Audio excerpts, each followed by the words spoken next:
So I've been lucky enough being here 2 years ago. Okay. And the environment and the people I'm meeting are a little bit more different than they used to be. Okay. 2 years ago, it was a little bit more about lending. This time, it appears to be a little bit more about Bitcoin, about payments, about fraud. So it's a little bit different than it used to be. So we are here to support lenders. They are the crazy ones who trust, the borrowers to give them the money to pay back. Unfortunately, sometimes it doesn't really, happen the way it's supposed to happen. And the borrower because of, different kind of challenges they have, they cannot pay on time. Or they are not willing to. And in that very moment, we believe there is a big valuation of the lender that is being gone. We have examples from it about this kind of problems, especially in last year. A lot of lenders have lost, even they've been closed their doors because the borrowers didn't have a time or didn't have a money, didn't have a source of income. This is where are we coming from, because we as a company are working in 14 countries around the world.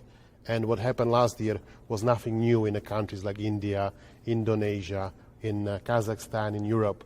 We came over the crisis many times. So this is why we are here to support lenders, so that they can keep lending and they can keep growing the economy.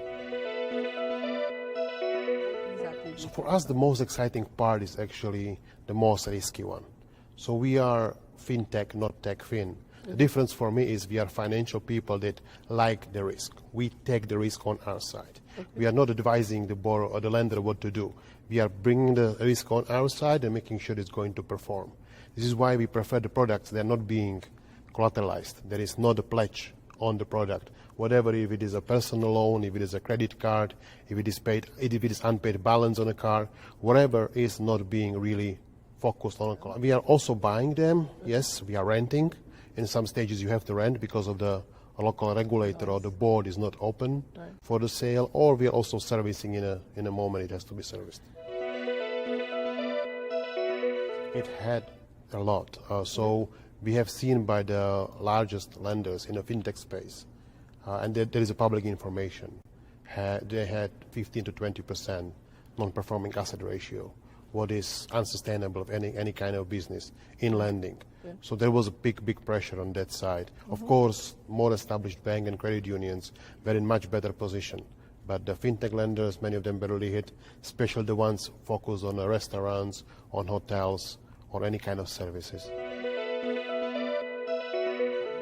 So we are trying to push ourselves a little bit also in front of the recovery in terms of restructuring. Sometimes the recovery is part of the restructure and it is done initially. You have to initially do it, recover as soon as possible. In a situation like last year, it was not a good approach because people didn't have the money or they were scared to spend the money. Instead of having it for a doctor, spending it for repayment of the debt. Many of them were like this. So in that very moment, we are more restructuring a debt, finding the best way to recover in a moment it's supposed to be recovered. So currently what we have happening on the market is forbearance still happening by the credit unions and some banks. So they're not really showing the real amount of non-performing assets because of forbearance, or maybe they ask their portfolios only to pay on interest, not to pay the installment anymore. So the market is here, we know about it, we speak with our clients, and the growth is in front of us in terms of non-performing assets. And still we believe that once we see the growth, it is already too late. Many of the banks and credit unions and fintechs are trying to solve it before it's being publicly seen because the trust is being lost on the market. So we do have experience from markets that is the biggest Muslim market in the world is Indonesia.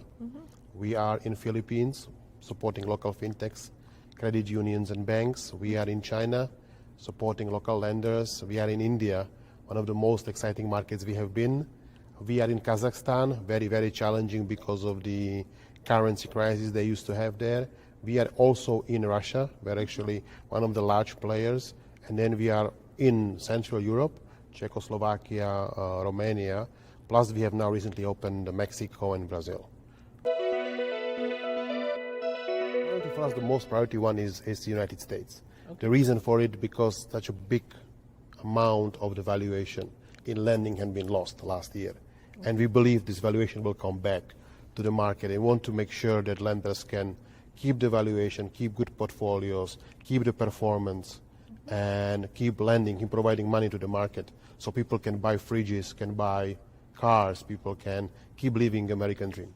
So buy now, pay later is not a new concept. We have it in Asia for pretty long time. Absolutely, absolutely. What is the big advantage there? They are using 3 to 5% of the initial amount they finance as their source of income, what was not before. So that is helping them to offset the amount of non-paying assets there. Yes, not reporting to credit agencies, even there are different tiers of credit agencies, is going to most likely kick them back, because many borrowers react only if you report. All they react if you file in terms of going to the court. It is going to in time be important for them, what we believe and what we are seeing on the portfolio. It was very interesting. There was a story of Cabbage that happened yesterday, and that was one of the most successful stories that we had in 2020. There were two companies on the market, both of them very similar, Cabbage and OnDeck.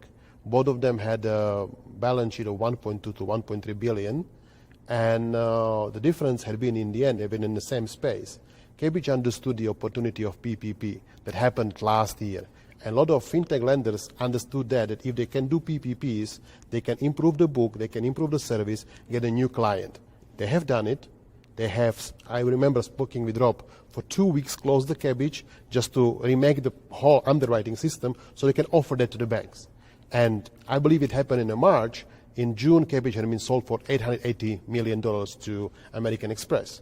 On the other side, OnDeck, as far as my information is going to, they have never done it. And in the end, in a period within 3 weeks, they've been sold for $80 million. So there was $800 million to be made in the 2 weeks in March. And who have done it and who have not. It's amazing difference of the success stories. I spoke with Rob yesterday. It's absolutely a pleasure to speak with him, because what he have built since 2012, if I remember correctly, with Cabbage is a huge success story. And I believe we should be talking about not only about how to launch, but how to turn it to nice returns to all the investors. We are here really to support the lender.